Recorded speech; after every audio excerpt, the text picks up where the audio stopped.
Padre, ustedes reciban mi felicitación porque seguramente ustedes tienen un papá, el papá es el apoyo, ¿no es cierto?, para todos nosotros. Y algo que les dije en la anterior clase, lo que tenemos que tener es gratitud. Y una de las primeras gratitudes hacia los padres. Gracias. Entonces, espero que ustedes lo hayan agradecido a sus padres. Si a veces no necesita uno darle un presente, un regalo, sino un abrazo, un beso y decirle gracias, Padre, por lo que sos, por lo que cuidas y por lo que me enseñas. Así que, por favor, ven a su casa y le dice, nuestra docente le ha mandado las felicitaciones. ¿Ya? Bueno, y con eso vamos a empezar nosotros el día de hoy, ya la tercera clase en sí, que vamos a hablar de una herramienta que es en base a las normativas bolivianas. Una herramienta con la cual ustedes van a estar todos los días y que de repente existe un poquito de, no voy a decir de negligencia, un poquito de desconocimiento en cómo debemos realizar qué es un expediente clínico versus una historia clínica. Muchos confundimos el término y en los mismos hospitales, y a veces muchos docentes o muchos médicos institucionalistas, no nos acostumbramos a hablar de un expediente clínico y hablamos de una historia clínica. Entonces yo les voy a pedir que por favor, usted niña, si me puede decir si hay alguna diferencia entre lo que es un expediente y una historia clínica, o es lo mismo. Quizás la experiencia clínica aumenta más, incluye también los estudios de laboratorio y incluye todas las notas de ingreso, la nota de evolución, la epícrisis, la de alta y todo eso en los laboratorios. Entonces, ¿cómo lo definiríamos usted, joven, el de camisa celestita y blanco? Usted, eso mismo. Ella ha dicho parte, lo ha dicho muy bien. Si yo tengo que hacer una definición del expediente clínico, ¿cómo lo haría?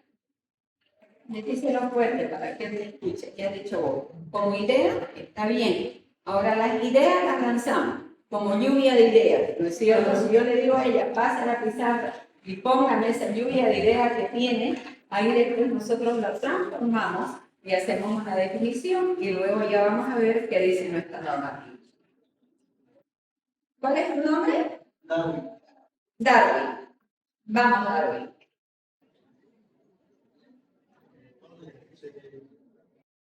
Levántese y dígale. Ya.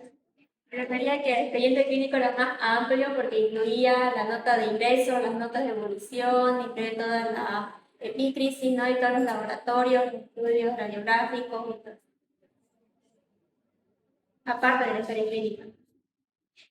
Entonces, cuando hay una serie de cosas que se llaman Conjunto. ¿qué? Un conjunto. Un conjunto. ¿Y esos conjuntos que ella ha nombrado qué son? Documentos. Y si esos documentos implícitamente están relacionados con la parte legal, ¿qué diríamos? Es un conjunto de Médicos legales. médicos legales. Entonces, fíjense que con tan solo lanzar la idea y ustedes hacen una lluvia de ideas, ya nosotros podemos razonar. Entonces, ¿qué quiere decir? Que ustedes ya están empezando a tener ese pensamiento crítico, están empezando a analizar y estamos empezando a razonar. Entonces, el día de hoy vamos a ver normativa y, bueno, ¿no? Obviamente que vamos a ver la historia clínica y el expediente clínico. La vamos a avanzar las dos cosas porque las dos cosas están muy relacionadas. Entonces, ¿qué es lo que queremos que nosotros, como docente o yo, ustedes sepan definir y conocer qué es un expediente, qué debe tener, cuáles son sus partes constituyentes y qué es una historia clínica? Además de saber que es obligación que ustedes hagan esa historia clínica, hagan ese expediente clínico, ¿no es cierto? Entonces, esperemos que al final de la clase podamos nosotros ya tener la capacidad de que podamos realizar un expediente clínico simulado, que va a ser un trabajo práctico, que por grupo me van a hacer un experimento y les voy a dar una enfermedad para que ustedes hagan el seguimiento durante una semana, vamos a decir, y ahí van a elaborar un expediente clínico. Les voy a dar la muestra así, aquí vamos a avanzar. Entonces, ¿qué nosotros podemos decir? Primero, que debemos trabajar bajo el marco normativo de lo que significa nuestro país, de nuestra querida Bolivia. Esa normativa está regida por el Ministerio de Salud y el Ministerio de Deporte de Bolivia. Y nosotros tenemos una ley, que es la Ley 3131. ¿Alguien ha escuchado de la Ley 3131? ¿Sí? Dime, niña. Dijiste sí. Es una ley que indica cuáles son los deberes y los derechos tanto del médico como del paciente. Es la ley del ejercicio de la profesión médica. Es aquella a la cual nosotros nos vamos a regir para ejercer nuestra profesión dentro del Sistema Nacional de Salud. ¿Y qué entendemos por Sistema Nacional de Salud? Todas las redes de salud. ¿Perdón? Todas las redes de salud. Todas las redes de salud. ¿Eso qué significa? Que no solamente regula para nosotros los profesionales que trabajamos en una institución pública, sino también en una institución privada y también a los de la seguridad social. Entonces, bajo esa ley nosotros estamos regidos. Ahora, todas las leyes, como ustedes saben, tienen un marco general, un concepto general, pero luego se hacen los decretos, ¿no es cierto? Entonces, aquí tenemos la ley 3131 y lo tenemos que eso fue promulgada el 8 de agosto del 2005. Y el decreto supremo 28562, que se promulgó el 22 de diciembre del 2005. Entonces, todos los reglamentos son los que, como dice su nombre, todo decreto, reglamento. Entonces, ¿qué reglamenta en esta ley? A más de varias cosas, y lo que nos interesa ahora, habla específicamente el expediente clínico en su artículo primero. Entonces, ¿qué es lo que nos dice ahí? ¿Cómo debemos manejar nosotros el expediente clínico? Y vamos a ir en el transcurso de la clase repitiendo que eso es de carácter obligatorio, confidencialidad y es único por paciente. Se le asigna un número. Entonces, no un expediente es como un carnet de identidad, es como un pasaporte que tiene un número único y ese de ahí va a quedar para toda tu vida, ¿no? Al igual que la historia clínica. Entonces, nosotros ya vamos a entrar a los temas de conceptualización y vamos a hablar de lo que es el artículo 2, que es general, y vamos a decir que este artículo 2 establece la norma y metodología con fundamento científico, tecnológico, administrativo, ético y jurídico para la elaboración, integración, ordenamiento, uso y archivo del expediente clínico.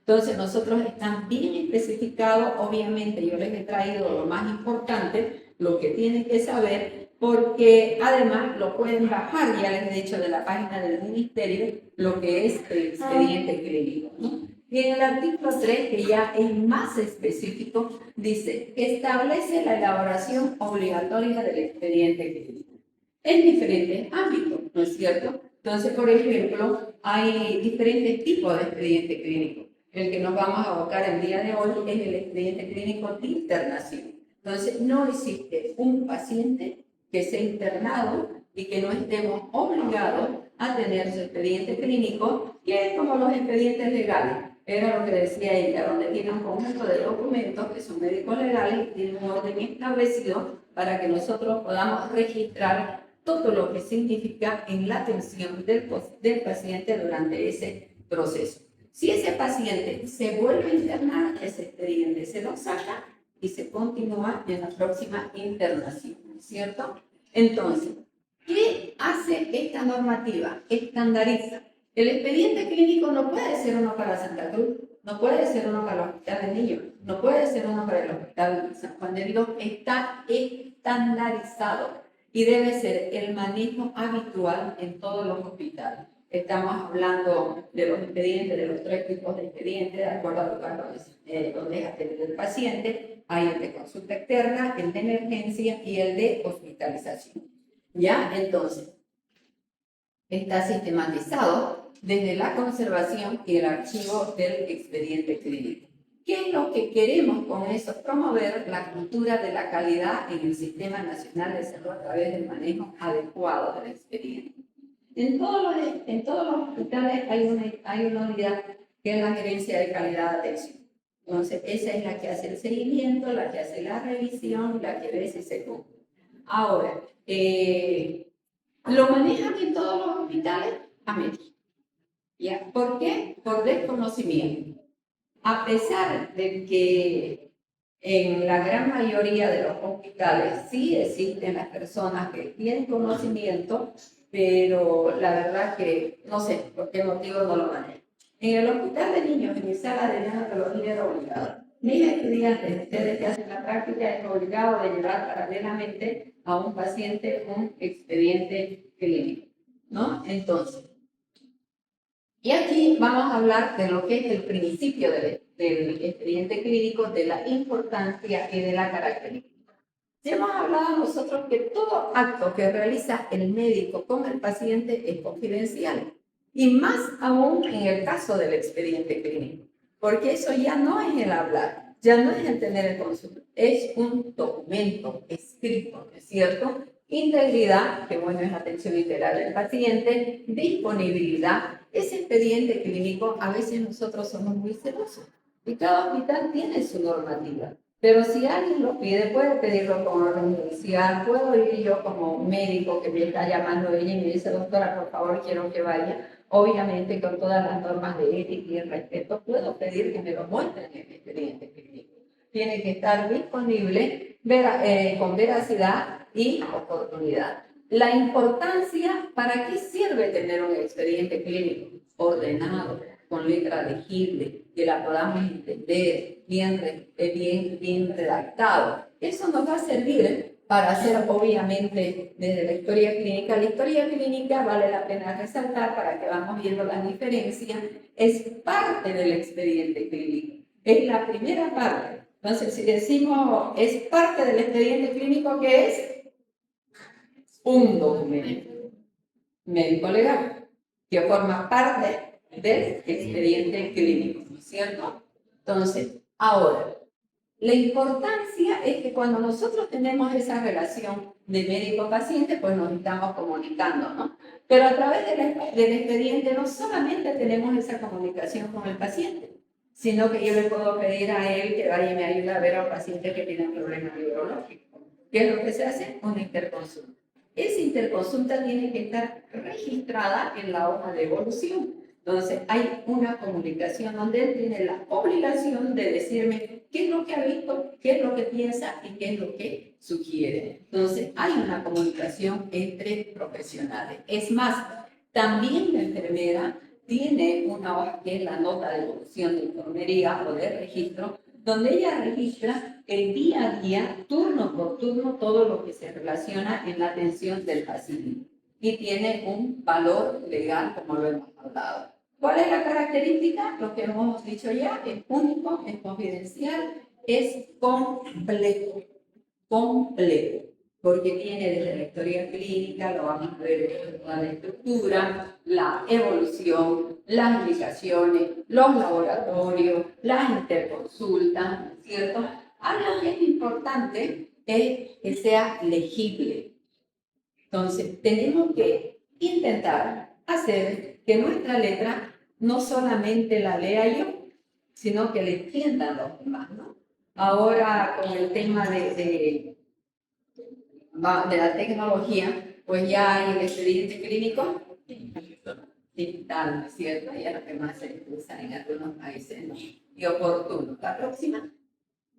¿Cuál es la finalidad del expediente clínico? Asistencial, porque a través del expediente clínico o en ello, como anotamos, nosotros hacemos una medicina asistencial, también hacemos docencia, porque yo le digo a ella, anda, analizame esa historia clínica, ese expediente clínico con todo y vas a aprender. No hay mejor documento, mejor herramienta para aprender una patología que leer un expediente clínico. De investigación, a través de eso son los que salen, ¿no es cierto? Todas las investigaciones que podemos realizar, las enfermedades prevalentes, las infecciones, todo lo que queremos hacer, ¿no? Además, nos sirve para que nosotros pidamos y exijamos nuestros recursos. Eso quiere decir que se puede gestionar y planificar los recursos, obviamente económicos, ante las autoridades correspondientes. Administración, política legal, información. ¿Qué significa la información o qué significa el SNIS?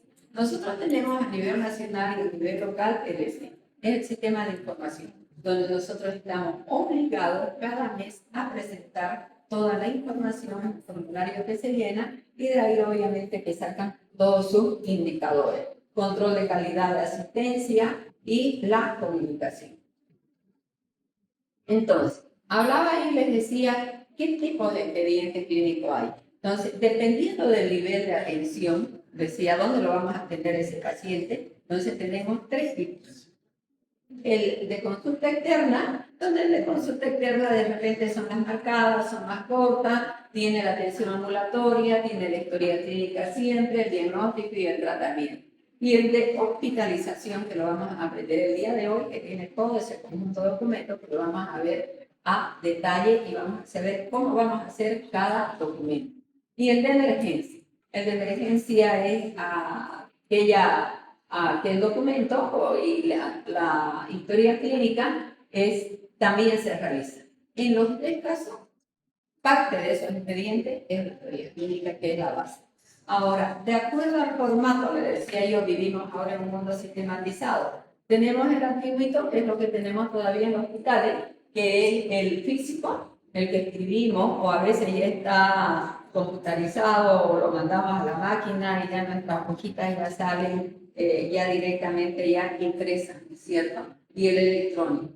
Obviamente que el electrónico es mucho mejor porque accedemos fácilmente, tiene mayor seguridad, mejor organización y no necesita un espacio para ir a ordenar. Porque puede haber un paciente que pida después de años, me ha pasado a mí, el revisar la historia clínica porque resulta que su niño, qué sé yo, ha tenido alguna secuela y piensa que ha sido por la atención en tal año. Entonces ahí tienen que ir a los archivos y ver uno por uno. Sin embargo, en la parte electrónica, que ya se está empezando en otros lugares, las visitas directamente ya se hacen con computadoras, ¿no es cierto? Ya directamente está sistematizado. Y de acuerdo al paciente. Entonces, de acuerdo al paciente, ¿qué tipo de paciente tenemos? El pediátrico, el adulto y el obstétrico. Y cada uno de ellos tiene sus particularidades y peculiaridades. Entonces, la historia pediátrica tiene su énfasis en ciertas cosas. La historia clínica, al igual que el expediente.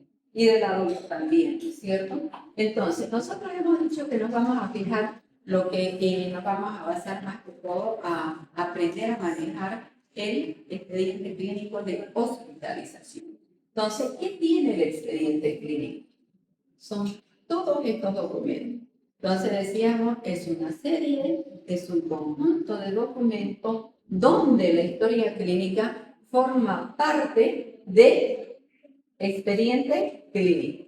El consentimiento informado que hemos hablado, no se puede internar a un paciente si él no ha dado su consentimiento.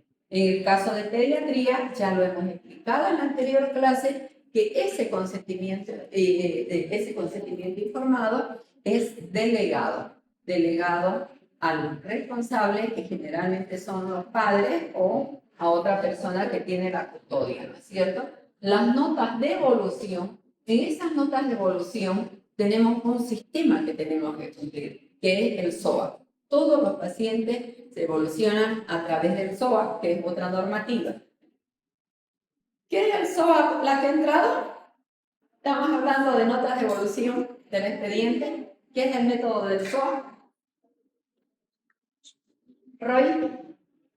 Es para evolución objetivo, análisis, claro. Perfecto. Entonces, ¿no? Hay la evolución de los pacientes internados todos los días se hace a través del SOA, que es el subjetivo, el objetivo, el análisis y el plan. ¿Ya? Entonces ya lo vamos a ver a detalle. Las interconsultas e informe de juntas médicas. ¿Dónde se escribe? En las notas de evolución. Inclusive en los hospitales tienen colores. En mi hospital era celeste, sigue siendo celeste, tiene colores todas las hojas. La historia clínica es blanca, las hojas de evolución es celeste y las indicaciones son rosadas. Hay los informes de exámenes de laboratorio, gabinete y anatomía patológica. Me he olvidado, tengo que traerle para la próxima clase un expediente clínico que lo han elaborado los estudiantes del anterior año, donde todo está sistematizado y ordenado, ¿no? Entonces, tenemos una hojita y los laboratorios se van poniendo con fecha cronológica, ¿no es cierto?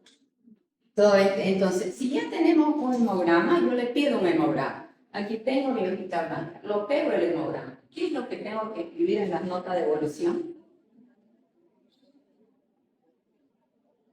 ¿Y qué generalmente hacemos? Para la visita, las notas de evolución se leen todos los días en la visita. Signos vitales.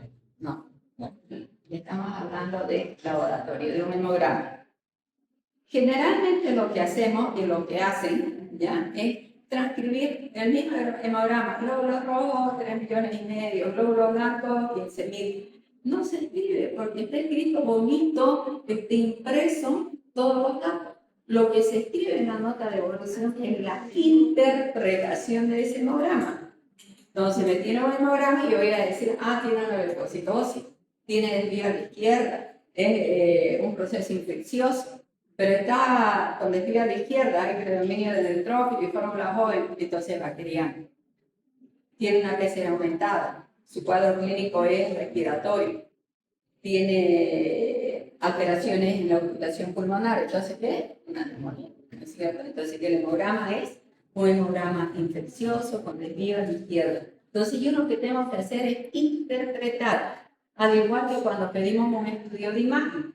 Normalmente, o lo que sucede es que a veces el médico de planta, el médico responsable, no sirve, y no en todos los casos. Pasamos visita, me hacen la evolución del día y luego yo decido, ya va a ser hoy, planteo el primer diagnóstico, le voy a pedir un laboratorio y el laboratorio, vamos a suponer que es una neumonía, se me ha complicado y estoy pensando en un derrame, le pido una radiografía. Y a veces sucede que esa radiografía la vemos al otro día. ¿Para qué pedir la radiografía si era una emergencia? Si estoy pensando en un derrame. Entonces, hay un médico de turno en los hospitales que ellos tienen que ver las intercorrencias. El médico de planta atiende hasta cierta hora, pero si pide un laboratorio es para que lo analice el médico residente, el interno de turno. Si el interno no sabe interpretarlo o llegó, tiene la obligación, ustedes cuando hagan su internado sean proactivos. Si piden un hemograma y a las 3 de la tarde está, lo recogen el hemograma porque lo recogen los internos, las enfermeras, lo llevan a su residente. Ya lo recogimos el hemograma. ¿Qué tiene? Y van y registran y el residente pone su sello y lo muestra al médico. Y una vez que yo interpreto, tomo conducta. Hago el tratamiento, porque de nada me sirve decir tiene un neumotor masivo, hipertensivo, pero no lo voy a drenar. El paciente yo voy a llegar al otro día y va a estar muerto. Entonces, eso es el seguimiento, el plan de seguimiento, cuando vemos el plan, que se debe hacer durante las 24 horas. No es que el paciente llega, lo va a ver el médico de planta y se va a quedar sin que nadie lo evalúe durante las próximas horas. Tiene que ser evaluado durante todo el día con un plan de seguimiento. Los elementos quirúrgicos de anestesia y enfermería. Entonces, si un paciente es quirúrgico, tiene que ser evaluado por anestesia y por cirugía, antes de la cirugía. Ver si tiene condiciones, si hay que estabilizarlo, si hay que hacer algo para entrar a la cirugía. La epicrisis es cuando ya el paciente le hemos dado de alta, ya sea alta solicitada o alta médica, o el paciente haya obitado, se tiene que hacer la epicrisis. Los documentos administrativos, que eso cada hospital tiene su normativa, y los documentos adicionales. En documentos adicionales en la sala de neonato las tenemos todas las tablas que utilizamos para que se pueda realizar el edad estacional, está ahí la tabla de edad estacional. Si tenemos ictericia, si tenemos lo que necesitamos, están ahí las tablas para que nosotros podamos justificar lo que hemos pensado. Por ejemplo, si un paciente histérico y lo vamos a examinar, tengo que tener la tabla de Butani y decir de acuerdo a la tabla de Butani y la pongo y algo se tiene que examinar por los valores de bilirruina. Ahora, hemos entendido que es el expediente clínico. Está claro. ¿no es cierto? Ya lo hemos leído así, amplio, claro y preciso lo que dice en la definición de lo que es nuestra normativa. Ahora, la historia clínica, ¿qué es la historia clínica? Ya lo hemos dicho, el concepto general, ¿no es cierto? Ahora, hemos hablado de estructura del expediente clínico. Ahora vamos a hablar paralelamente de la estructura de la historia clínica. La historia clínica es cuando yo estoy el primer contacto, cuando por cualquier motivo, ya sea en consulta interna, ya sea en emergencia, ya sea para hospitalizar, yo tengo una entrevista. En la historia clínica, no hay historia clínica de hospitalización. Les he dicho que hay una historia clínica. Si el paciente llega en emergencia, esa historia clínica, ¿dónde se va a hacer? En emergencia. Si se interna, se va y no se hace esa historia clínica. Esa historia clínica se ajusta al expediente clínico y se va a la sala donde se va a internar. Si se interna por consulta externa, lo mismo. La historia clínica es igual, única, que se hace en la primera consulta o el motivo que la ha callado. Esa historia clínica tiene igual su estructura y empezamos con la anamnesis. Anamnesis es lo que ahora decimos el diálogo terapéutico. Antes sonaba como interrogatorio, ¿no? ¿Qué te llamas? ¿Cuántos años tienes? No, ahora se lo hace de una manera con respeto. A ver, niña, ¿cuántos años tiene? ¿Cuál es su nombre? ¿No es cierto? Se intenta ganar la confianza. Algunos lo tienen como antes de la anamnesis, los datos de identificación. Y otros, dentro de la anamnesis están los datos de identificación. O sea, ¿qué quiere decir anamnesis? Comunicación, diálogo. Yo hablo y me respondo. Entonces, dentro de la anamnesis tenemos el motivo de consulta. ¿Qué es el motivo de consulta? El motivo por el cual la persona está viniendo al hospital. Ya, si yo soy tu paciente, ¿qué me preguntaría? ¿Por qué vino al hospital? Exacto. ¿Cuál es el motivo? ¿Por qué vino al hospital? ¿Por qué está aquí? ¿No es cierto? Obviamente después de saludar, después de haber hecho primero tus datos de filiación. ¿Ya? Ahora, y si yo te digo, ¿me duele mi panza? ¿Dónde en la... Motivo de consulta. Estamos terminando de hacer motivo de consulta.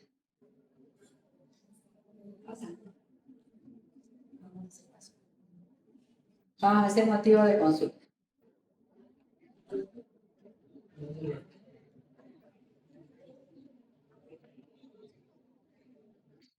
Ahí es la historia. Motivo de consulta MC.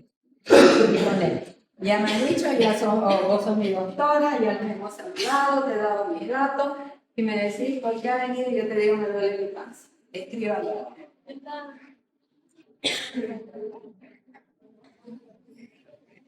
Ahí hay otro.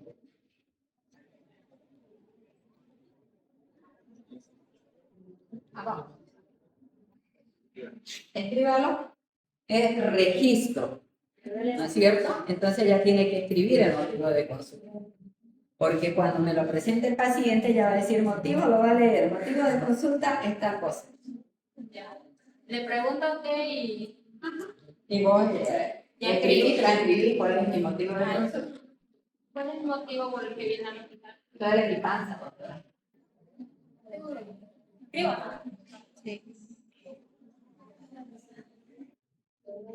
Hay algo que es importante que lo tengamos que describir. En lo que es la elaboración, en lo que nosotros hablamos y conversamos, hay dos lenguajes en la medicina.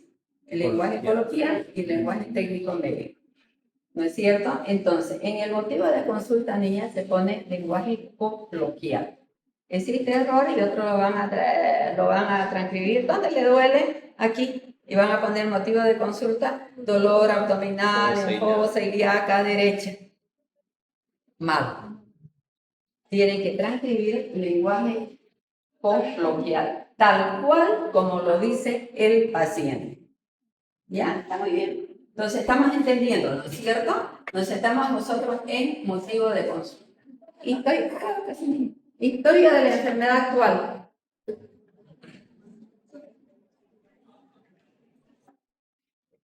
Entonces, en la historia de la enfermedad actual, ese lenguaje, eso que me ha preguntado y me va a preguntar, ya él lo tiene que transformar. Él al dirigirse a mí, para que yo le tenga confianza, tiene que hablarme en lenguaje coloquial. Yo no soy médica, yo no sé nada, y él ya lo tiene que transcribir al lenguaje técnico médico.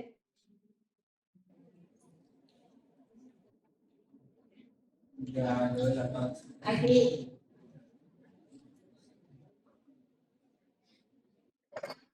Entonces, historia de la enfermedad actual es rememorar el pasado y hacer una historia de él. Empezar desde el síntoma más principal, así solamente esa partecita para no estar tan larga. Ya. Ya. Transcríbalo ese dolor de panza.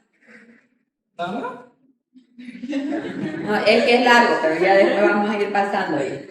No le pregunto dónde le duele nada. Me vas a preguntar, pero ya cuando ya hagamos toda la historia, lo que quiero es que me entiendan cómo se transforma el lenguaje coloquial en lenguaje técnico médico. Eso, refiere. Siempre refiere. ¿Y si es el niño? La madre o el padre refiere, ¿ya?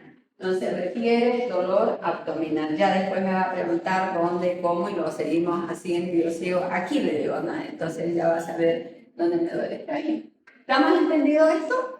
Sí. Van a salir expertos en hacer esto. Además, hablábamos el otro día con otros médicos y en todas las asignaturas también le dan historia clínica y expediente clínico.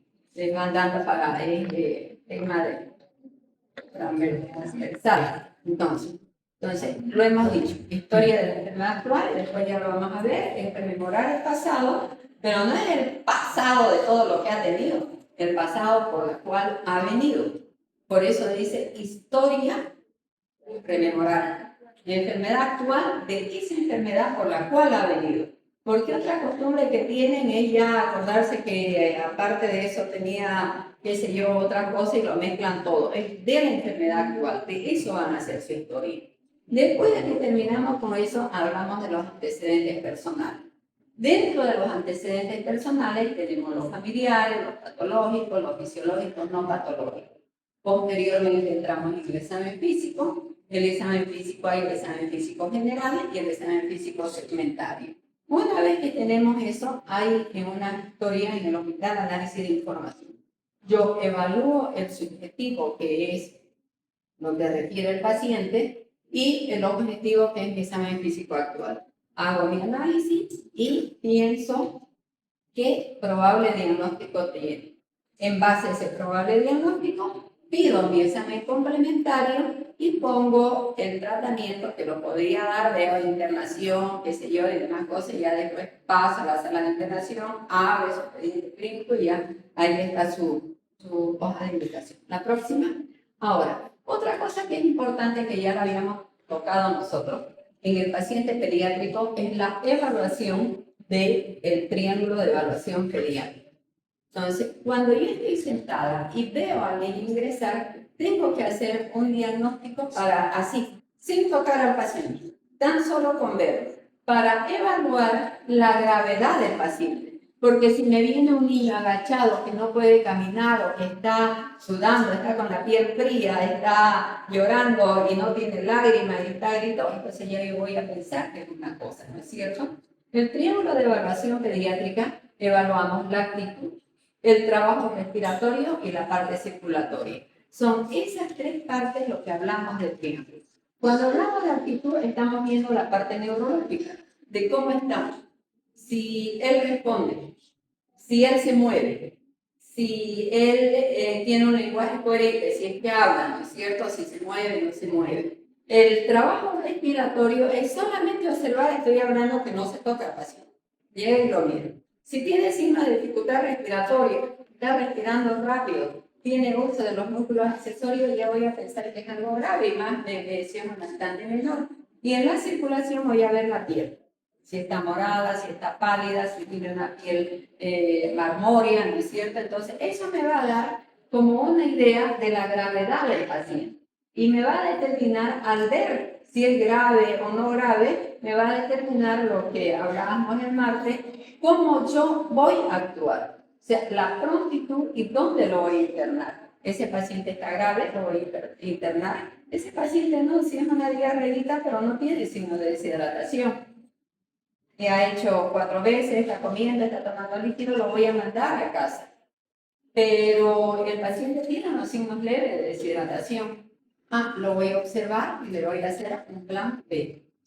Pero está choqueado, está nubilado, está con los ojos hundidos, con el oftalmo. Entonces, un paciente que está en shock, lo voy a hidratar y le voy a poner un plan C. Entonces, eso determina la prontitud y el lugar donde le voy a hacer el tratamiento y cuál es el adecuado. No tiene un diagnóstico específico. Aquí ustedes, yo no estoy haciendo diagnóstico específico. Me está dando la pauta que voy a hacer con él ya, en ese momento. Y dirige el tratamiento, obviamente, para hacer alteración de la homeostasis, prevenir la progresión y insuficiencia respiratoria, y no necesita prueba. Ya después ya yo me quedo a hacer todo lo demás del expediente clínico.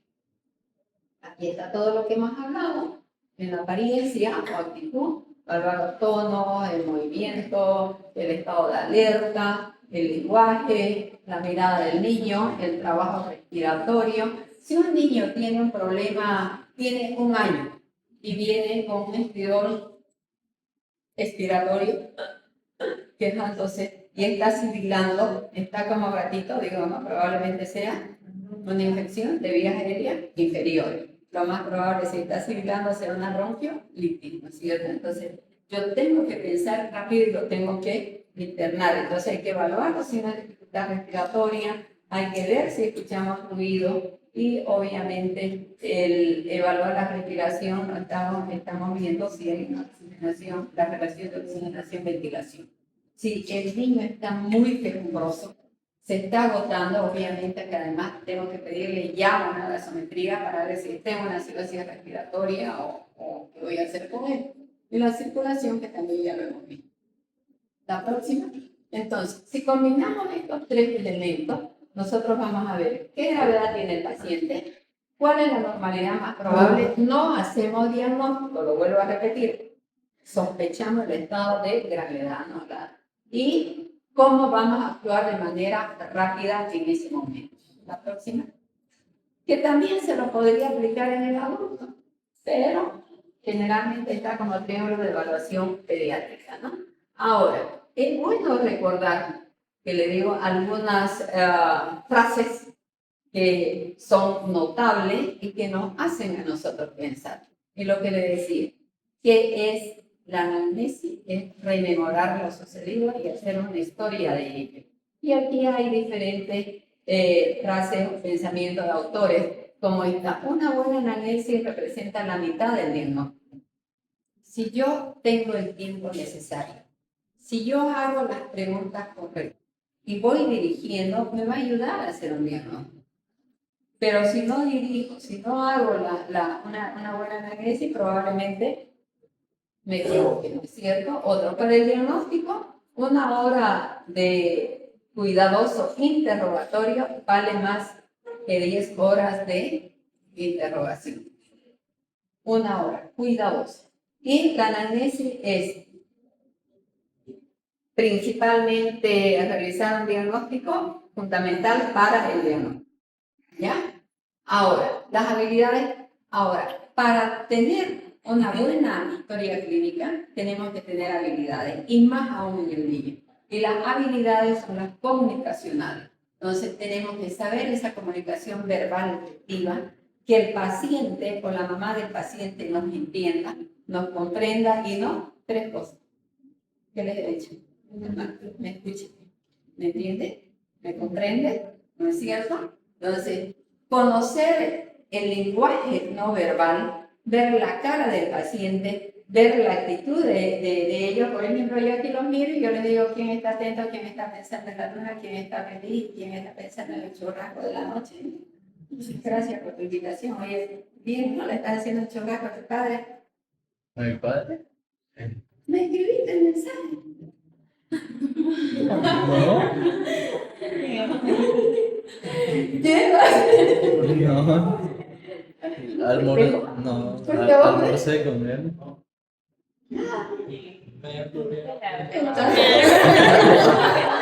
Y vino a clase, siguen el churrasco. Es que hay que hacer otra, sigue pensando en el churrasco y la carne que tiene que comprar, ¿no? Es que está divertida la clase.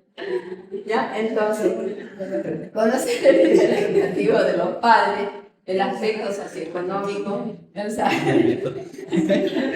Para el Día de la vamos a Madre. seguir hoy reclamando desde el churrasco.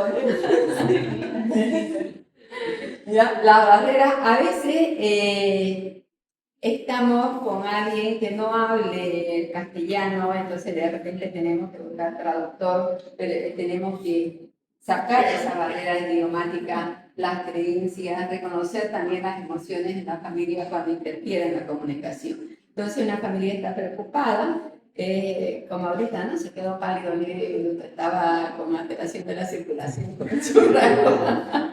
Pasemos a la próxima. ¿Ya? Entonces, cuando hablamos nosotros, ya seguimos nosotros viendo la parte de la criación, ya hemos dicho, se pone el número de la historia clínica y todos los datos, ¿no? El nombre, el apellido, el sexo, la edad, Pero en la historia clínica pediátrica siempre va el nombre de la padre, el nombre del padre, de la madre o de la persona que tiene la custodia o del informante. A veces no es la madre del informante. A veces ha sucedido un accidente y viene el vecino. Entonces, el nombre del informante es el que debe ir, ¿no? El domicilio, el teléfono, a qué red pertenece, a qué provincia. Entonces, aquí está, motivo de consulta, lenguaje coloquial, razón o causa que motiva la visita al médico expresada de forma precisa, simple. Se concreta utilizando el lenguaje propio del paciente cuando la edad o la condición se lo permitan. O sea, no le puedo preguntar al niño por qué ha venido, ¿no? Si el niño habla, ¿no ves? Y ahí así. Entonces, o bien las palabras del acompañante, ¿no? Entonces, son todos aquellos factores que motivan a solicitar asistencia médica de urgencia. Hay algo que hablamos de la historia de la enfermedad actual y nos quedamos aquí, en hacerlo en lenguaje técnico médico. Y nos dijo, ¿cuál es tu nombre? Andrés. Andrés me dijo, y nada más, me dijo, no, va a venir después, tenés que preguntarme estas palabras mágicas. ¿Por qué vino? Por dolor abdominal. ¿Cuánto? ¿Cuándo empezó? Muy bien. ¿Cómo? Empezó. Evolucionó. ¿Y qué le dio? ¿No es cierto? Entonces, la historia de la enfermedad actual, con esas palabras hay dos cosas. Empieza desde el inicio del síntoma principal y acaba en el momento que llega. Ahí me van a hacer la historia. ¿Dónde lo llevó? ¿Qué le dio? ¿Qué no le dio? ¿No es cierto? Entonces, es ese tiempo. Ahora, preguntar bien es saber más. Empezamos con el síntoma principal y luego ya, ¿y no tuvo más otra cosa? Por ejemplo, diarrea. El niño tiene diarrea y vomitó. Y si no vomitó, no le ponen no vomitó. Solamente son los datos positivos. Entonces, síntomas negativos no se escriben. Se escribe lo que tiene, ¿ya? La lista de los no decimos, porque a veces dicen, no tuvo fiebre, no tuvo vómito, no tuvo tal cosa. Eso no nos ayuda. Lo que yo quiero es la historia de lo que tiene, por lo que ha venido, qué es lo que ha hecho, ¿no es cierto? En ese interés. La opinión del padre y de la madre, asistencia médica aquí es cómo evolucionó, lo llevó a un médico, qué le dio el médico, qué hizo, entonces empezamos, desde que empezó el síntoma hasta el momento que está conmigo, ¿ya? Y si tomó medicamento, ¿se lo recetó el médico o quién se los dio? ¿Cómo le dio? Hay que especificar bien, ¿ya? Ahora, decíamos nosotros el dolor. Hay el Atidief, hay el Alicia, que son, qué sé yo, mnemotécnicos para que se acuerden, ¿no? ¿Qué es importante? El inicio, la duración, la intensidad, la frecuencia, la repercusión funcional y la mejoría o la empeoría del síntoma que ha tenido, que en este caso estamos poniendo como ejemplo el dolor, ¿no es cierto? Ahora, seguimos con los antecedentes, ahora pasamos a los antecedentes y hemos dicho que son antecedentes personales y empezamos con los fisiológicos. Los antecedentes fisiológicos son los no patológicos. Entonces, esos antecedentes fisiológicos o no patológicos son los prenatales, que quiere decir antes del nacimiento, los natales durante el nacimiento y los postnatales. Estamos enfocados a la historia pediátrica del niño. Y obviamente que cada niño también es peculiar dependiendo de la edad que tiene, ¿no? Entonces, los prenatales, ¿qué nos interesa saber? ¿Cuántas gestas tiene? ¿Cuántos gestaciones, partos y abortos? La edad de la gestante, el control prenatal, perinatal, cuántos controles ha hecho, si ha tenido alguna patología, los laboratorios, si le han hecho la serología para ver si han detectado, por ejemplo, las infecciones de transmisión vertical, que eso es obligación de que le hagan la primera consulta del embarazo cuando tienen que hacerle toda la serología, ¿no es cierto? Y más que todo la del Chagas, porque el Chagas es una infección parasitaria que se puede transmitir de la madre al niño y es la única que se transmite durante todo el embarazo, tanto sea en la fase aguda o como en la fase crónica, porque las otras infecciones de transmisión vertical se transmiten en la fase aguda. Tienen que tener su IgM positiva, no en la crónica, como es la toxo, la viola, ¿no es cierto? Los antecedentes natales es durante el nacimiento, qué tipo de parto tuvo. ¿Fue parto normal? ¿Fue parto cesárea? ¿Por qué? ¿Cuánto duró el líquido amniótico? Los datos del recién nacido, cuánto fue el Apgar, cuánto fue el primer minuto, a los 5 minutos, que esto es obligatorio. La próxima clase vamos a hablar ya del recién nacido. Y bueno, no digamos de eso. Si tiene un Silverman, ¿qué es el Silverman? Es una tablita que ya lo hemos visto también en la primera clase, que evalúa el grado de dificultad respiratoria. Y luego, dentro de la atención del recién nacido en la sala de parto, que son los antecedentes natales, hay dos periodos: la adaptación inmediata y la adaptación mediata. O sea, lo que hacemos, atención inmediata y atención mediata. Esa atención inmediata está basada al que sale del canal del parto y yo tengo que evaluar durante el nacimiento, ¿ya? Tengo que evaluar tres cosas. Primero, si es un recién nacido término.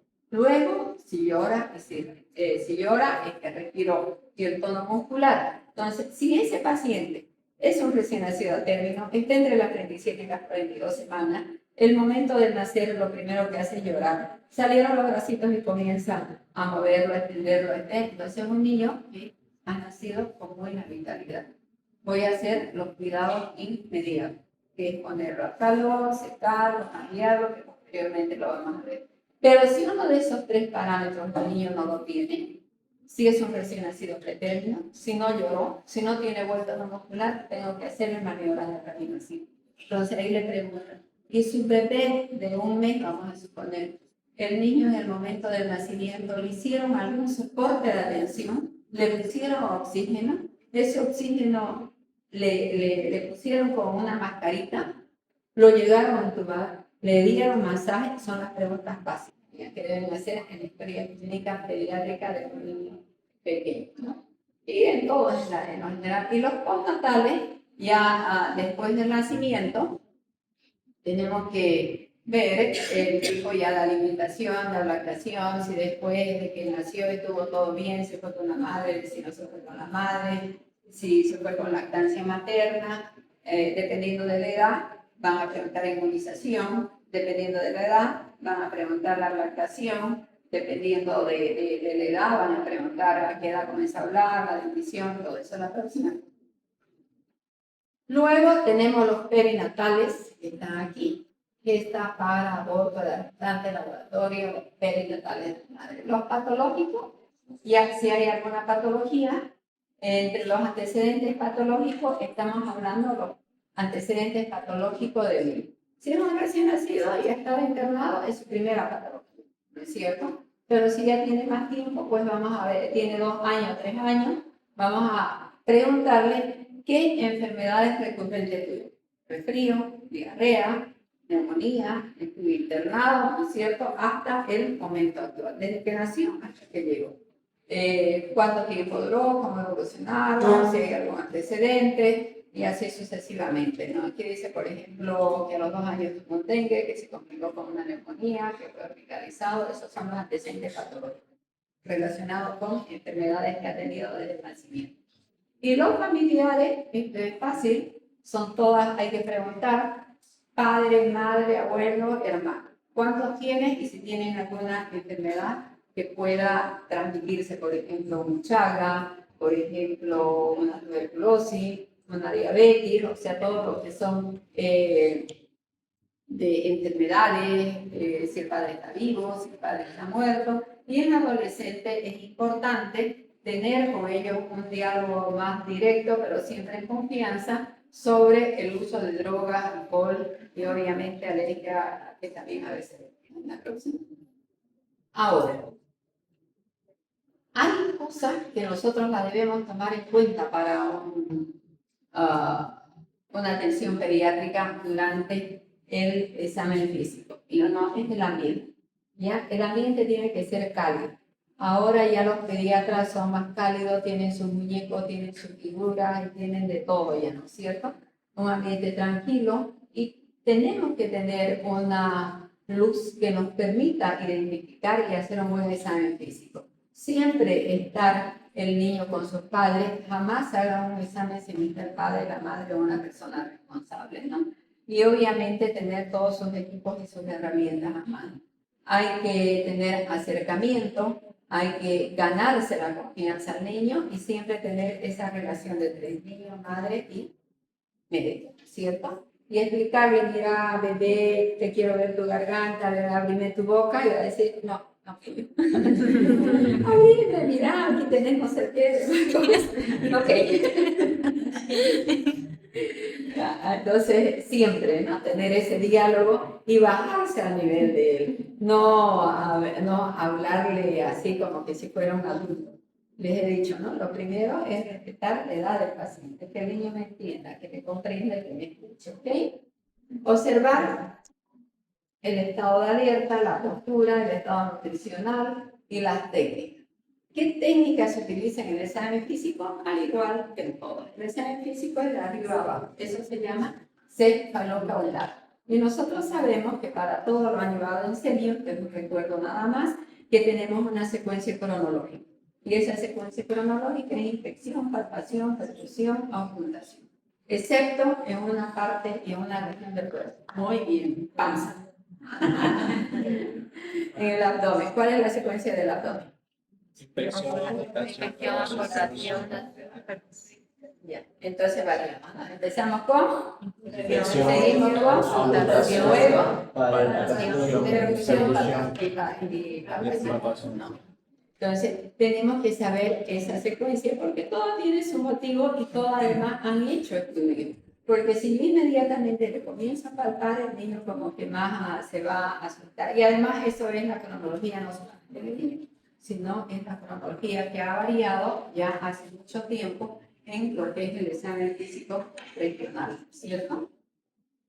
Entonces, los signos vitales son los mismos signos del adulto, frecuencia cardíaca, respiratoria, tienen que registrarlo, el examen general, que ya hemos hablado, y el examen físico segmental. La próxima.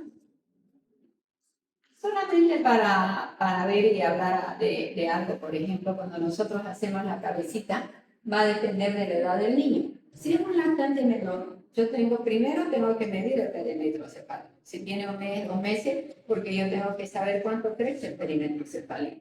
¿Cuál es mi objetivo? De saber que ese crecimiento del perímetro cefálico está dentro de los percentiles, que generalmente crece el primer mes 0.5 centímetros por semana. Eso me va a permitir ver si está con un desarrollo normal o si me está creciendo demasiado grande y tengo que destacar o no ha crecido, no sé. ¿No es cierto? Puede encontrar hidrocefalia, microcefalia, alopecia. Entonces, primero en la cabeza empiezo midiendo el pelo y luego la fontanela, ¿no? En la fontanela se las palpa. Las fontanelas son normotensas, son planas, son pulsadas. Entonces, si está bombada, voy a pensar que podría ser una hipertensión y si está deprimida y tiene diarrea, pues está en un signo de deshidratación. ¿No? Esta próxima. Y aquí les he traído algunas cosas importantes, ¿no? Entonces, aquí, por ejemplo, en el examen del tórax. En el tórax yo veo dos cosas, dos órganos. ¿Cuáles son? Corazón y pulmón. Corazón y pulmón, ¿cierto? Entonces, ¿qué hago en el tórax? Lo que hemos dicho, la secuencia. Desde la infección, palpación, perfusión y ocultación. pero tengo que saber qué tengo que hacer en la inspección. En la inspección lo que voy a ver es solamente observar, no tocar, lo mismo, ¿ya? Y veo la forma, los movimientos respiratorios, si está respirando normal, si hay esa respiración sincrónica, o si hay utilización de los músculos accesorios, y obviamente ya dependiendo de cada uno voy a ver. En la palpación veo la expansión torácica cuando expande y las vibraciones vocales que siento. En la percusión, los sonidos de resonancia, en la tirencia y la resonancia y la ocultación, oculto el murmullo vesicular conservado. ¿Cómo oculto? En un lado lo comparo con el otro. El otro lado lo comparo con el otro. Tiene su secuencia. No es que voy a ocultar todo esto. Oculto primero el ápice, luego la parte media y luego el final. Siempre comparativo. Y luego vamos al corazón. Está bien. Entonces, muchas veces decimos en el corazón igual, impresión, palpación, percusión, nos vamos a detener en la auscultación. Muchas veces le decimos y preguntamos, ¿no? ¿Dónde vas a poner tu fonendoscopio? ¿Cuáles son los focos que tiene que ocultar? En el adulto y el niño son los mismos y no sabemos. Entonces, aquí les he traído un recuerdo de ustedes que ya lo han visto en todas las clases, el foco aórtico, el pulmonar, el tricúspide y el mitral, y donde lo tienen que poner su herramienta, que es el fonendoscopio, para ocultar el aórtico, segundo espacio intercostal derecho, lo tienen para internar, ¿no es cierto? Derecho. El pulmonar, segundo espacio intercostal derecho, borde external izquierdo. El tricúspide, cuarto y quinto del borde external izquierdo. Y el mitral en el quinto espacio intercostal izquierdo, la línea medio clavicular izquierda. La próxima. O sea, eso es solamente para que ustedes se acuerden un poquito, ¿no? Y luego ya nosotros nos bajamos en el abdomen. Y en el abdomen, aquí ya se las he puesto la secuencia. ¿No es cierto que hacemos primero? Segundo, acción tercera, el cuarto, ¿no es cierto? Entonces eso es lo que tienen que saber. Lo demás es recuerdito. ¿Qué inspecciono? ¿Cómo lo miro? Si el abdomen está plano, si está depresible, si está bombado, si está definido, ¿no es cierto? En la palpación, si es blando, si no es doloroso. En la percusión, si hay timpanismo, si en la ocultación los ruidos intestinales, ¿no? Si están aumentados y tiene diarrea. Y luego ya nos vamos a la parte de extremidades. En las extremidades, de repente en el adulto como que no lo ve, pero en el niño recién nacido es bien importante. Y ahí de repente en el recién nacido tenemos que hacer unas maniobras para detectar una luxación congénita de cadera, que es la maniobra de Ortolani y la maniobra de Barlow. ¿Ya? Y luego, obviamente, que en la palpación palpamos los pulsos. Es otra cosa que le decimos. ¿Cuál es el pulso, papá? ¿Se acuerdan? No, hay que se trae el recuerdito radial, braquial, femoral, oficio, que tiene al posterior, el pede, ¿no? Que tienen que estar presentes y simétricos en ambos lados. La próxima. Es importante cuando el niño nace, en el momento cuando también vamos a hablar del examen físico de los recién nacidos, que tienen que observar y contar los bebés, ¿ya? Porque pueden haber anormalidades o malformaciones en la tilia o la tilia, ¿cierto? Entonces, aquí tenemos, luego viene el estado neurológico. En el estado neurológico también va a depender de la edad del niño. En el estado neurológico, cuando nosotros hacemos el crecimiento y el desarrollo neurológico del niño, evaluamos lo que es la parte de motora gruesa y la parte de motora fina. Cuando hablamos de motora gruesa y es un niño de 1 año, yo tengo que empezar preguntando, la motora gruesa es el control del cuerpo. Y el control del cuerpo va de arriba a abajo. Entonces, ¿qué es lo primero que controla? La cabeza, ¿no es cierto? Saber que la cabecita la tiene que tener ya, decimos nosotros, ya le está controlando, ya está durita, ya no se le cae, entonces eso más o menos va a los 3 meses, tiene que tener un control, ¿no? de la cabecita. Y luego, obviamente, la parte motora fina, y ahí ya se ven los movimientos finos. Y esos movimientos finos están relacionados con visión y mano. Entonces ya el niño agarra. Y después tiene ya el movimiento de pinza, que posteriormente lo vamos a ver a detalle. Esto es solamente de manera, ¿no es cierto? Y los reflejos. Dentro de los reflejos también tenemos los reflejos arcaicos, los reflejos primitivos, que son los primeros que tenemos que evaluar en el recién nacido. Y más o menos, por ejemplo, empezamos con el reflejo de Moro, con el reflejo de búsqueda, el reflejo de succión, de tensión palmar y de tensión plantar. que también lo vamos a ver a detalle cuando hagamos el examen físico de recién nacido y obviamente que ustedes en la práctica lo van a hacer y lo tienen que saber, ¿ya? Y los pares craneales que lo han visto en toda la asignatura. Entonces, ¿qué estamos queriendo decir? Que vienen y nos buscan por algún problema y obviamente de salud, cualquiera que sea, físico, psíquico, social, o que sea, con un problema de salud. ¿Qué es lo que nosotros estamos obligados? Primero, ¿hacer qué? Viene el paciente, ¿qué hacemos? La anamnesis. La historia clínica.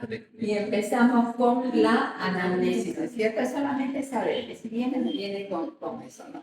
Luego de que hacemos todo lo que hemos hablado, planteamos la hipótesis diagnóstica, el análisis y demás. Ahora, cuando planteamos hipótesis diagnóstica y quiero mi análisis de laboratorio, el objetivo de ese análisis es confirmar o descartar un diagnóstico. Yo estoy sospechando, pero puede ser que no sea, por eso decimos plantear hipótesis diagnóstica. Ya para decir es una influenza, ya yo tengo que tener el resultado. Para decir que es un chikungunya, que es lo que está dando ahora, tengo que tener el resultado del laboratorio, pero por los dolores musculares, la fiebre, la epidemia que estamos pensando, pues obviamente voy a pensar en un chikungunya, por decirte ahorita, ¿no es cierto? Entonces, ahora, ya hemos hablado, ustedes fíjense, ¿qué hemos hecho? Estamos yendo por parte de lo que es el expediente clínico. Hemos hablado de estructura y hemos desglosado todo lo que es la historia clínica, desde el comienzo al fin. ¿Tienen alguna pregunta sobre la historia clínica, queridos estudiantes? Algo que puedan aportar, contribuir de manera positiva, también negativa.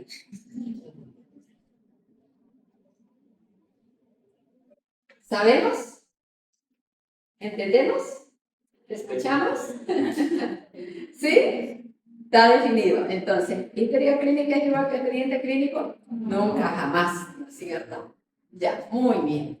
¿Ves? Ahí ya van a ir y se van a acordar de mí cuando vayan al hospital. Pásame la historia clínica. Y le pasan el expediente clínico, ¿no? O sea, lo hacemos de rutina, lo aprendimos así, no leímos, no nos informaron, ahí se queda, ¿no? Como dice el dicho, cambio viejo no aprende a rezar, o sea que explicar el cambio de chip ya a veces cuesta a los docentes, pero estén ustedes ahora de utilizar la terminología correcta.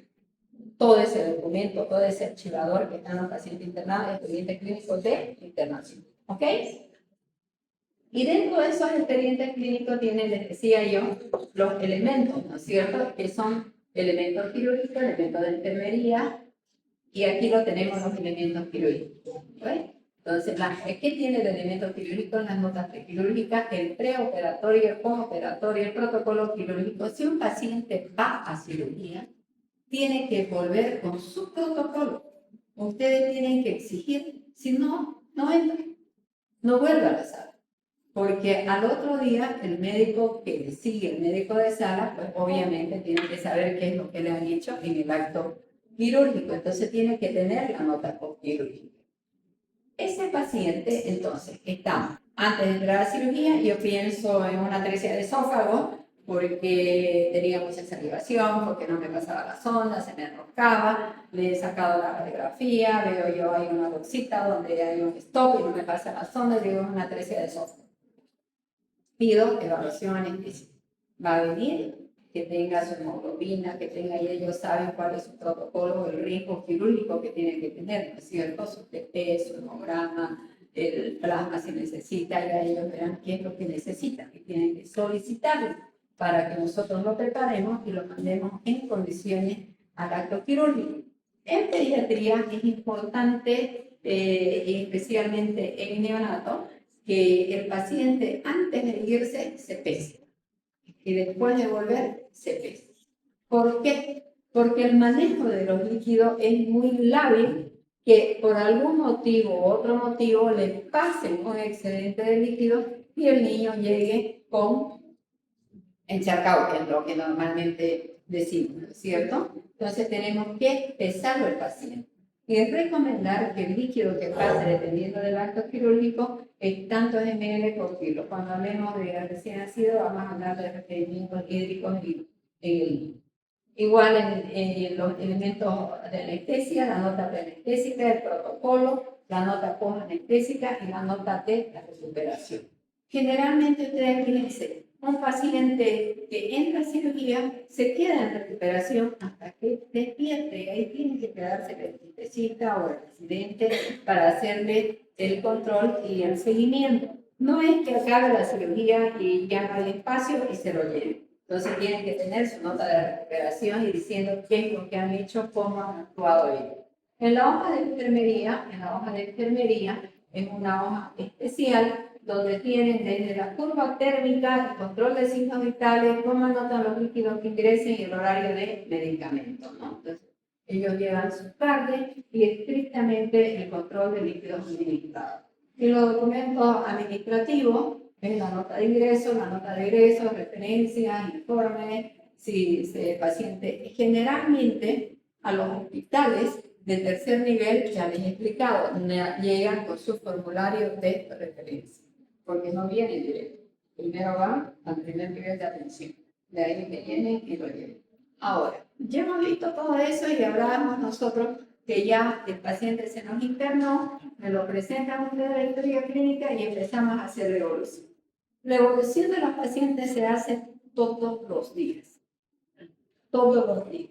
Todos los días se pasa visita con el médico.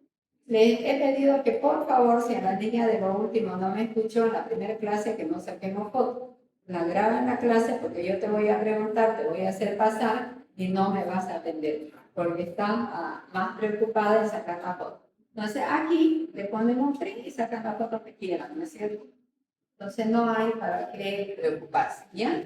Entonces, evolucionamos a través del método del SOR. ¿Qué quiere decir subjetivo, objetivo, análisis, plan? Entonces, inmediatamente ingresa. ¿Y qué es el subjetivo? ¿De cómo hago yo el subjetivo si el paciente está internado? Tengo que hacer la revisión clínica del expediente. Las visitas se hacen todos los días. Entonces, el subjetivo es todo lo que ha pasado al paciente en las últimas 24 horas. Y se pasa el otro día las últimas 24 horas. Entonces, uno empieza en las últimas 24 horas, el paciente estuvo y ya empieza explicando, ¿no? Entonces, revisamos el expediente clínico, todo esto. Lo que yo he pedido, lo que han interpretado, o sea, la evolución médica durante las próximas 24 horas que yo no he estado. Ustedes me lo cuentan. La evolución de enfermería, los laboratorios que se han hecho, las interpretaciones, si se han realizado las interconsultas y los comentarios o sugerencias. Entonces, eso es el subjetivo, lo que yo no he visto, lo que vamos a revisar y eso lo vamos a registrar, ¿ya? Y luego lo transcribimos en el expediente clínico, obviamente resumido, práctico, que no tiene que ser la historia que les he hecho de la enfermedad actual, sino que tiene que ser práctico. En lenguaje técnico médico y utilizar los verbos en pasado. Porque, ¿qué estamos diciendo? Las 24 horas que yo no he estado. Entonces, en las últimas 24 horas, el paciente ha presentado inestabilidad térmica y ha cursado con hipertermia, tanto. O sea, siempre el subjetivo es el pasado, porque es lo que pasó. Pasemos al otro ahora. Vamos al objetivo en el momento, en el actual. Es el examen físico que ustedes hacen en ese momento. Entonces ahí también, entonces el verbo es en presente, ¿cierto? Entonces ahí todos los días se tiene que hacer el examen físico. Ya, de repente no tan detallado, va a depender, digamos, el perímetro cefálico no lo voy a medir todos los días, si es un neonato. Lo voy a medir cada semana porque cada semana yo tengo el parámetro para compararlos, ¿no es cierto? Pero sí tengo que realizar el examen físico todos los días antes de la visita, porque para la visita el paciente tiene que estar evolucionado. Yo llegaba a 7:30. 7:30, visita.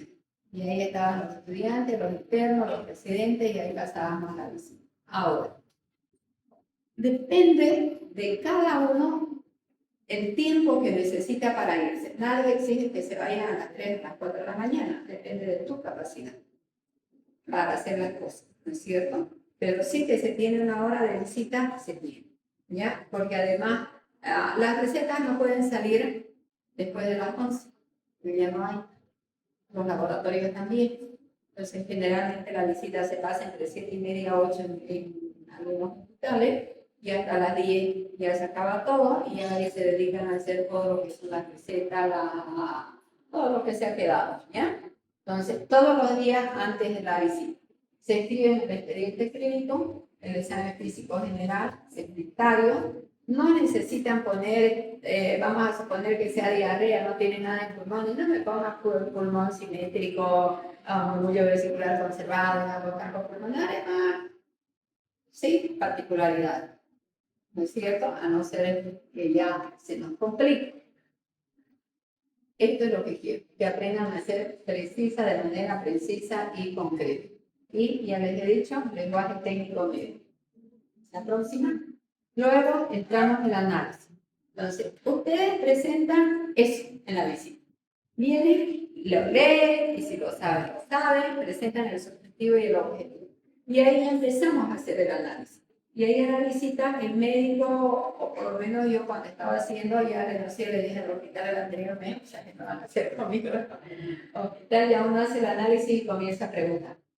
Y ahí empiezan las preguntas. Al uno, al otro, y se llega a un consenso. O sea, opinar y decir qué te parece como estado y qué concluimos, el análisis, qué conclusiones llegamos a ver el tipo de evolución. Si en las últimas 24 horas el paciente ha tenido, ¿cuántos tipos de evolución hay? ¿Está bien? ¿Qué más? Es de todo, o sea, es marco general. Roy, estás muy pensativo. ¿Cuál es la pregunta? Le dije que estaba pensativo. Para la próxima. ¿Cuántos tipos de evolución hay? Ya hemos hecho el subjetivo, hemos hecho el objetivo, ya he hecho el análisis con todos ustedes y acabo con conclusiones. El análisis acaba con conclusiones. Y las conclusiones es decir, el paciente en las últimas 24 horas ha tenido una evolución. ¿Qué más? Y son los tres tipos de evolución: favorable, desfavorable y estacionaria. Es favorable cuando algún signo o síntoma o ha disminuido de intensidad o ha desaparecido. Estacionaria cuando está totalmente igual. Y desfavorable cuando ha aumentado o empeorado, ¿no es cierto?, de intensidad. Y ahí hacemos nuestros planes. Elaboramos la próxima. Y cuando hablamos de plan, entonces, fíjense ustedes cómo en una secuencia. Medicina es eso, medicina es analizar, medicina es andar el paso a paso. Y ahí hacemos nuestra secuencia. ¿Qué es lo que vamos a hacer? Ya hemos determinado y voy a elaborar mis planes. Los planes son 4. Plan diagnóstico, plan terapéutico, plan de seguimiento y plan de educación. Y así tal cual. ¿Qué es el plan de diagnóstico? Elaborar los diagnósticos. Si ha mantenido el diagnóstico de la diarrea, pues mantengo. Pero puede ser que se me ha complicado y aparezca un nuevo plan diagnóstico. ¿No es cierto? Entonces ahí voy a decir evolución desfavorable, el paciente sospecho en este momento de una neumonía o lo que sea, o de una deshidratación, lo que piensen, ¿no? Y en base a mi plan diagnóstico, que lo he hecho en el día, tengo que solicitar nuevamente mis laboratorios para confirmar o descartar lo que yo esté sospechando. El plan terapéutico ya son las indicaciones de acuerdo a la patología que tiene. El plan de seguimiento es lo que yo dejo, lo que les decía a ustedes, para las próximas 24 horas. Vamos a sacarle una radiografía, vamos a sacarle un hemograma. Necesito que me hagan balance hídrico cada 6 horas, ¿no es cierto?, dependiendo de qué es lo que tiene el paciente. Entonces son los planes ideados para controlar la evolución de cada problema que tiene en las próximas 24 horas. Subjetivo, últimas 24 horas. Pasamos. Planes, las próximas 24 horas. Y el plan de educación. Este es de información. Esto de acá terminamos y se tiene que hablar a la mamá, al familiar, y explicarle todo lo que hemos visto. Comentarle en lenguaje coloquial, y ahí también se escribe en lenguaje coloquial. Se le tiene que explicar se le tiene que decir qué es lo que tiene, qué es lo que pensamos hacer, la madre lo firma, que está informada, y si hay algo que hacer una transfusión sanguínea, mamá necesita una transfusión. Necesitamos que usted busque sangre. Entonces ya ahí se le explica que necesita sangre todo, tal cual, y la madre le dirá si sí o no. Y les decía yo en la anterior clase, y ahí vamos a aprender a hacer las indicaciones. Las indicaciones tienen que ser claras, precisas. Y de verdad le digo que muchos no sabemos hacer indicaciones. Y tiene un orden. Primero en pediatría tenemos que poner dónde está el paciente, dónde va a ir. Y si es un paciente neonatal, va a ir a una incubadora. Esa incubadora tiene que tener un grado, tiene que tener una temperatura. Y esa temperatura no tiene que sobrepasar de 37,5, se tienen que regular entre 36 y 37,5, no generalmente 32,5. Luego, ¿qué posición va a tener? Si va a estar desde el cúbito dorsal, lateralizado el cuello, que normalmente es lo que está, normalmente lo ponemos, ¿no es cierto? O cómo lo ponemos de cúbito lateral derecho, tenemos que poner en qué posición queremos ir. Si el niño no va a recibir alimentación por vía oral, le vamos a poner nada por vía oral, NPO, ¿no es cierto? Ahora, si está en NPO, vamos a colocar la cantidad de líquido de acuerdo a su requerimiento, de acuerdo al flujo de glucosa que nosotros queremos darle y calculando sus líquidos en las primeras 24 horas. Por ejemplo, un recién nacido en las primeras 24 horas no necesita ni sodio ni potasio, solamente se le pone una lactosa. Y ahí hay que calcular la concentración de la glucosa para darle el flujo que requiere, que es de 4 a 6 miligramos por kilo por minuto, lo vamos a poner. Y eso ya se lo calcula. Y luego, si tiene una infección, se pone el nombre del medicamento genérico, la presentación, cómo lo voy a diluir, cómo lo voy a administrar en dosis y en ml, el intervalo y el tiempo. Es importante ponerlo, porque los niños, o sea, el antibiótico, por ejemplo, la ampicilina, un ml tiene que tener 100 miligramos. Va a depender de la presentación para que yo diluya en 100, en 10 o en 5 ml, la presentación que me tenga. Porque la normativa y medicamentos en neonatos se utiliza el Nofax. Y ahí está bien claro. Y el tiempo en que pueda administrar. Si yo administro, vamos a decir el fentanilo, el paciente quiero ponerle un fentanilo, pero si le doy una administración rápida me va a hacer un paro respiratorio. Y si no hay nadie, se me va a morir del paro respiratorio y va a ir al paro cardíaco. Si yo le voy a dar un aminoglucósido, puedo tener después un problema renal. Entonces existe todo lo que está en ti. Obviamente, algunos medicamentos de uso diario, como es la ampicilina, que es lo que más se utiliza, pues sabemos las diluciones en el tiempo. Pero ahí lo tienen en el Nofax, que también lo pueden descargar, que está bien bonito, y ahí hicimos un libro así más práctico que es Nofax para las diluciones de medicamentos. La otra cosa es el tratamiento de apoyo. ¿Qué tratamiento de apoyo le van a dar? Uno de los tratamientos de apoyo que es frecuente en los problemas respiratorios es la administración de oxígeno. En la administración de oxígeno tengo que colocar la fracción de oxígeno que le vamos a administrar. Si es el oxígeno que respiramos, ¿de cuánto por ciento es? ¿El que estamos respirando? 21%, ¿no es cierto? Entonces, si el niño tiene una gasometría con una hipoxemia, va a depender de cómo y cuánto está, para que yo le ponga un FiO2 de 30, de 40, de 50, de 60%. En reanimación también lo vamos a ver, ¿no? Cómo le estoy dando en mascarilla, en sal, en cánulas, como control de signos vitales, y luego que le hagan el balance hídrico cada 6 horas. Entonces, si yo digo esto y al otro día me dicen el balance hídrico, cuando me cuentan el subjetivo, fue negativo, positivo, en las últimas 24 horas, ¿no? Para ver cómo está la parte de la próxima. Y más o menos ya para finalizar, ya esto es un resumencito de todo lo que hemos hablado, letra de Hilbert, dentro del expediente, fecha y hora. Algo que me olvidaba de decirle es la identificación del médico. Estas son las dos medidas del expediente. Todo acto, todo lo que se escribe en historia clínica, los internos no firman.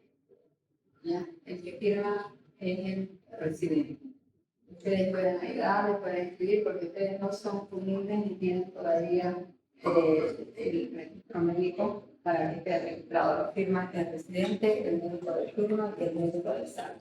Pero siempre tiene que estar con su firma, nombre completo y firma. Hay veces que los médicos somos especiales o lo que no debe, lo que has dicho, lo firman, me lo necesito ese, no hagan eso, no es correcto. Si eso va a un proceso legal, ¿eso qué se llama? Falsificación. ¿Ya? Entonces hay que ser correcto, ¿no? Conformidad y todo ya lo que hemos hablado, ¿no? Prácticamente. El consentimiento, como les he hecho como un resumencito de todo lo que hemos hablado, y aquí está la parte de la historia clínica del hospital de niños. Aquí está la afiliación, aquí está el motivo de consulta, la enfermedad actual y sigue con antecedentes. Esto es lo que le decía aquí dice tiempo de responsabilidad y compromiso, es el ¿qué se llama? Informado. Entonces, mire, ya está escrito, pues, ¿no? Ya le dan los firmedores, dice, no le explican a cabalidad. Esta es la hoja de enfermería, donde ya tienen aquí su cuadro técnico y a ver su signo, tienen su balance, el control de signos vitales, desde el medicamento, la hoja, la celeste evolución, la rosario, ahorita que están. Entonces, y algunas reflexiones para terminar, este es mi opinión. Los médicos sabios son humildes, escuchan, respetan y son apasionados. Los mediocres ni siquiera transmiten el diagnóstico. Los malos son distantes y solo piensan en trabajar con los médicos. No llegan a una facultad. No, después vengo de... Hablemos de todo, ¿ya? Después, lo que no está escrito en la historia clínica no está hecho. No le digan al médico, yo le puse, yo lo hice. No está escrito, no está registrado, no está hecho. Y el otro que esté, no lo digas, escriban. Mira, el examen, no me digas que muéstrame que ¿Con esto, chicos, alguna pregunta? ¿Entendimos? ¿Somos capaces de hacer? Más o menos. No me acuerdo qué grupo o cuándo hicieron la historia clínica, porque ustedes son capos, yo me quedaba hasta las 3:30 revisando, viendo cómo hacerlo más cortito. Y son capos para hacer, no sé quién la tiene la historia clínica ya digitalizada, la del hospital de niños, para que hagamos en la práctica grupitos que puedan hacer casos clínicos simulados. Si no da tiempo. ¿Ya? Gracias chicos, nos vemos el martes, no se olviden de felicitar a sus padres.